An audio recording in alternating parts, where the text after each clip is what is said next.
మన ముఖ్యమంత్రి గారు పోయిలు. ముఖ్యమంత్రి గారు ఎక్కడ పోయిన వేములవాడకు పోయిన సందర్భంలో ఒక్క ప్లేట్ భోజనం 32,000 100 మందికి ఆర్డర్ చేసిండు. 100 మందికి ఆర్డర్ చేసిండు. ₹1 కోటి చిల్లర అయింది. ₹1 కోటి వాళ్ళు తిన్నటువంటి భోజనము ₹1 కోటి. ఒక పక్కన ఆర్థికంగా లేక అప్పుల ఉన్నటువంటి పరిస్థితి, మరో పక్కన ఇష్టానుసారంగా రజాకారులు ఏ విధంగా ఇచ్చినా ఆ రజాకారులు అటువంటి పరిస్థితి. ఇక్కడ ఉన్నటువంటి ప్లేట్ భోజనం 32,000 ఎక్కడ జరిగిందంటే మన తెలంగాణ సీఎంతో పాటు మంత్రులు అక్కడ ఉన్నటువంటి ఐఏఎస్ ఐపీఎస్ అధికారులకు ₹32,000 భోజనం పెట్టడం జరిగింది.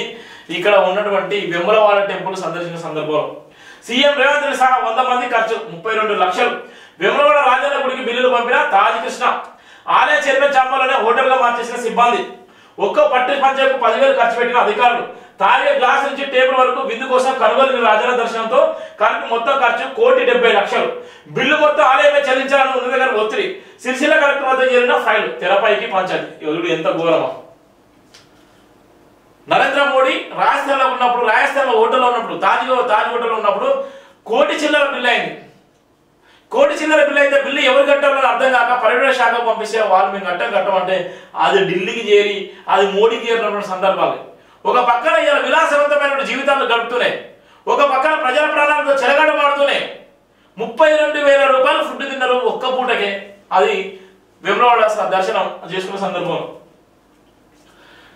వేములవాడ ముఖ్యమంత్రి రేవంత్ రెడ్డి ఆయనతో పాటు వచ్చిన మంత్రులు అధికారులు ఇతర విఐపీల భోజనాల కోసం పెట్టిన ఖర్చు అక్షరాల 32 లక్షలు. మొత్తంగా 100 మందికి భోజనాలు అంటే ఒక్కొక్కరికి భోజనానికి పెట్టిన ఖర్చు సగటున 32,000. ఇదేదో బడాబాబు ఇళ్లలో జరిగిన ప్రైవేట్ ఫంక్షన్ తాలూకా ఖర్చు అనుకుంటే పొరపాటే. ఇది సాక్షాత్తు వేములవాడ రాజనాలయాన్ని సీఎం రేవంత్ రెడ్డి సందర్శించిన సందర్భంగా కేవలం భోజనం కోసం పెట్టిన ఖర్చు.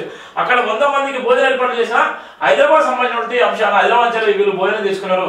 హైదరాబాద్ నుంచి తీసుకున్న నేపథ్యంలో ఎంతైందంటే ₹1,70,00,000 ఒక్క పూటకు వాళ్ళు భోజనం చేయడానికి అయితే 100 మంది మాత్రం. అది మన తెలంగాణ సీఎం అవలంబిస్తున్నటువంటి తీరు. మన తెలంగాణ సీఎం రాజభోగాలు. మన తెలంగాణ సీఎం ఇలా ఏ విధంగా డబ్బులను ఏ విధంగా లూటీ చేస్తున్నాడు, ఏ విధంగా ఆర్థికంగా ఏ విధంగా చేస్తున్నాడో అర్థమయ్యేటువంటి పరిస్థితి. ఇలా మంత్రులు, ఇలా ఎమ్మెల్యేలు, ఎంపీలు, ఇలా ఉన్నటువంటి సీఎం ఏ విధంగా అంటే ఉందా తనకు ఒక పక్కన పేదరికం అని చెప్తూనే, ఒక పక్కన ఆర్థికంగా లేరని చెప్తూనే, మరో పక్కన విలాసవంతమైనటువంటి జీవితాలు గడుపుతున్నారు. విలాసవంతమైన జీవితాలు ఇష్టానుసారం గడిపే నేపథ్యం ఉంది. ఒక పక్కన ఇలా అసెంబ్లీ సమావేశాలు జరుగుతున్నాయి.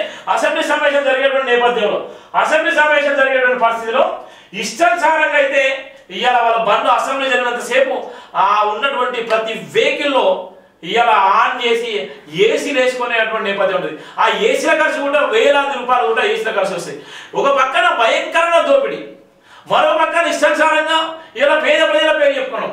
₹32,000 ఒక భోజనం పెట్టిలంటే 100 మందికి ₹1,70,00,000 పెట్టిలంటే మన తెలంగాణ రాష్ట్ర ముఖ్యమంత్రి ఏ విధంగా ఖర్చు చేస్తున్నాడో, ఏ విధంగా బహిరంగ సభలు, ఏ విధంగా దుబారా ఖర్చులు పెడుతున్నారు అర్థమైపోయింది. గతంలో కూడా జయవేంద్ర పత్రిక రాసింది దుబారా ఖర్చులు పోతున్నారు. ఒక ప్రజాపాలన చెప్పుకుంటూ దుబారా ఖర్చులు పోతున్నారు, దుబారా ఖర్చు తగ్గించాలని కూడా చెప్పినటువంటి సందర్భాలు కూడా ఉన్నటువంటి పరిస్థితి. ఇవాళ వీళ్ళు చేసేటువంటి దుబారా ఖర్చులు ఎంత భయంకరంగా ఉన్నాయో మనం చూస్తున్నాం, ఎంత దారుణమైనటువంటి పరిస్థితితో మనం చూస్తున్నాం.